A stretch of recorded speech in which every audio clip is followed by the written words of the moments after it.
akan menampilkan hasil dari langkah pengerjaan case method kami yang berjudul analisis rata-rata reading comprehension siswa kelas 8A terhadap KKM dengan menggunakan uji T1 sampel. Adapun anggota dari kelompok kami adalah saya Tirmi Degia Panjaiban, saya Rizka Indonesia, saya Romauli Siregar, saya Nela Palasti, dan saya Darianto Tambunang. Sambung. 1, 2, 3, Jadi kan kita ada tugas statistika kan, kita disuruh buat case method. Itu isinya 30 data, kita cari data itu 30 siswa. Terus nanti data tersebut itu kita analisis statistik, kita uji normalitas sama uji T. Kira-kira teman-teman ada nggak saran kita mau buat apa, analisis apa gitu? Menurut aku sih kayaknya lebih penting kita bahas tentang reading comprehension sih, karena kan reading comprehension itu penting ya, apalagi untuk jenjang SMP. Siswa itu harusnya untuk jenjang SMP itu udah bisa memahami, bisa mengerti, dan mungkin bisa untuk membuat ulang reading, bisa membuat teks itu kan,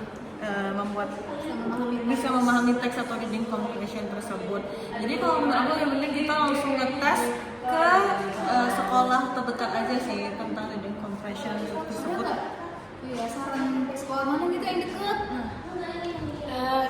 Kalau gitu kita gimana kalau kita ke SMP Negeri 27 yang dekat ini, yang lebih dekat? Iya kan itu bisa jalan kaki kan?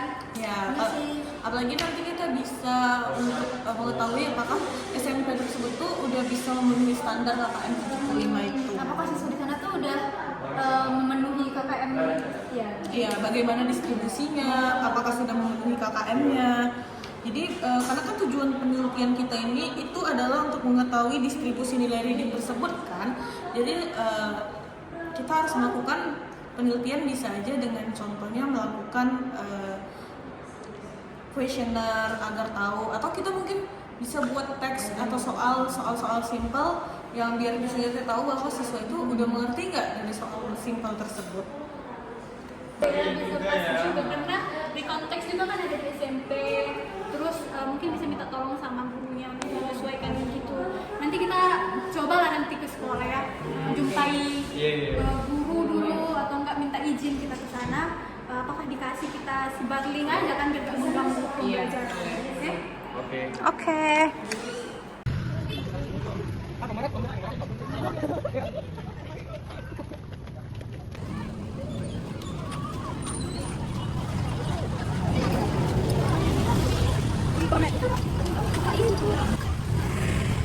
Di SMP 27 untuk melakukan observasi ini langsung masuk. Setelah mendapatkan izin dari pihak sekolah, kemudian kami melakukan penelitian dengan menggunakan pendekatan kuantitatif yang mengacu pada analisis statistik inferensial yang bertujuan untuk mengetahui kemampuan dari reading comprehension siswa, yang kemudian akan kami bandingkan nilainya dengan rata-rata KKM yaitu 75. Kemudian untuk subjek penelitian kami yaitu 30 orang siswa dari kelas 8A SMP Negeri 27 Medan. Kami memilih kelas ini karena memang mereka telah mempelajari tentang materi recontext sehingga sangat relevan untuk mengetahui kemampuan mereka. Kemudian untuk teknik pengumpulan data kami menggunakan instrumennya dengan cara reading comprehension test yang kami sebarkan melalui Ciform, yang sebelumnya kami membuat soal pilihan berganda dan kemudian kami sebarkan melalui link untuk mempermudah mereka dalam pengerjaan secara mandiri dan juga untuk mendapatkan data yang lebih akurat. Kemudian untuk teknik analisis datanya kami melakukan secara bertahap, dimulai dari penghitungan mean atau rata-rata, kemudian varians, kemudian standar deviasi untuk melihat gambar umum dari nilai siswa. Kemudian kami juga melakukan uji normalitas dan pada akhirnya kami melakukan uji T dan untuk membandingkan nilai rata-rata siswa dengan KKM yang sudah ditetapkan.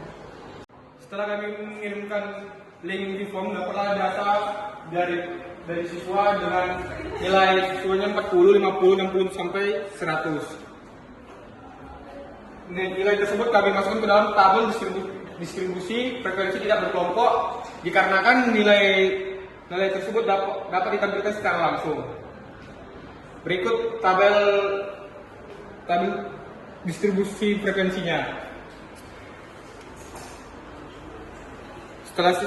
Setelah itu kita mencari rata-ratanya dengan rumus sigma fx per n.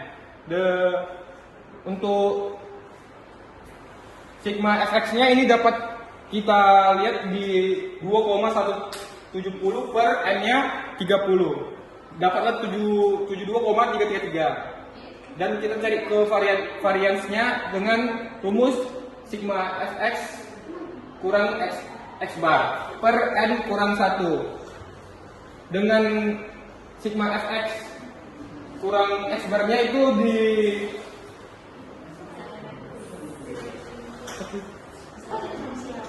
dengan 635 dengan hasil 6356,70 per N30 kurang 1 dengan hasil 225,640. Selanjutnya ke standar deviasinya di hasil variansinya kita kuadratkan lagi 225,40 hasilnya 15,01. Setelah diperoleh rata-rata, standar deviasi dan varians, langkah selanjutnya adalah menguji normalitas data nilai siswa tersebut. Karena syarat untuk lanjut ke uji T1 sampel adalah data harus berdistribusi normal. Selanjutnya, kami akan melakukan uji normalitas dengan menggunakan uji linear force secara manual. Adapun rumus yang digunakan adalah kita harus pertama kali untuk mencari ZI atau Z score yang diperoleh dari XI kurang X bar per X. Selengkapnya akan ditayangkan dalam tabel berikut. Okay. Setelah dari perhitungan tabel didapatkan, maka kita mendapatkan L hitung dengan rumus max frekuensi ZI dikurang dengan SZI diperoleh L hitung di 0,131. Selanjutnya kita kembali lagi menghitung L tabel. L tabelnya kita dapat dari tabel uji tabel Lilly force didapatkan dengan N30 dan taraf signifikansi alfa 0,05, maka didapat L tabelnya adalah 0,161. Selanjutnya kita masuk ke bagian kesimpulan, yaitu karena L hitung lebih kecil dari L tabel di 0,131 lebih kecil dari 0,161, maka data nilai siswa itu berdistribusi normal. Dengan demikian, kita bisa lanjut ke uji statistika selanjutnya, yaitu uji T1 sampel. Selanjutnya, setelah kita dapatkan hasil bahwa data nilai siswa tersebut telah berdistribusi normal, maka kita bisa lanjut ke uji selanjutnya, yaitu uji hipotesis dengan uji T1 sampel. Alatun hipotesis yang kita pakai adalah H0 dibanding dengan NIU sama dengan 75, yang berarti rata-rata nilai siswa sama dengan KKM, dan H0 dibanding dengan NIU tidak sama dengan 75, yang berarti rata-rata nilai siswa tidak sama dengan KKM. Selanjutnya kita masuk ke mencari T. Diketahui rata-ratanya adalah 72,33, NIU-nya 75, S-nya 15,01 dan N-nya atau jumlah siswanya ada 30. Untuk mencari T hitung, rumus yang kita pakai adalah rata-rata dikurang NIU per S dibagi dengan akar N. Didapatkan T-nya minus 2,67 dibagi 2,74, diperoleh hasil T hitungnya ada di minus 0,974. Selanjutnya, T hitung tersebut akan kita bandingkan dengan T tabel. Adapun T tabel dari data nilai tersebut adalah dengan taraf signifikansi 0,05 dan derajat kebebasan 29, diperoleh T tabelnya ada di 2,045. Dari hasil T hitung dan T tabel diperoleh T hitung lebih kecil dari T tabel, yang berarti minus 0,974 lebih kecil dari 2,045. Dengan begitu, T hitung lebih kecil dari tabel disimpulkan bahwa H0 diterima. H0 diterima berarti data nilai siswa atau rata-rata nilai siswa tersebut tidak sama dengan KKM, karena nilai KKM adalah 75, sedangkan rata-rata yang diperoleh adalah 72,33. Sekian. Oke, berdasarkan penjelasan dari teman-teman sebelumnya, dapat disimpulkan bahwasanya nilai reading comprehension siswa berdistribusi normal dan nilai rata-rata siswa tidak sama dengan KKM.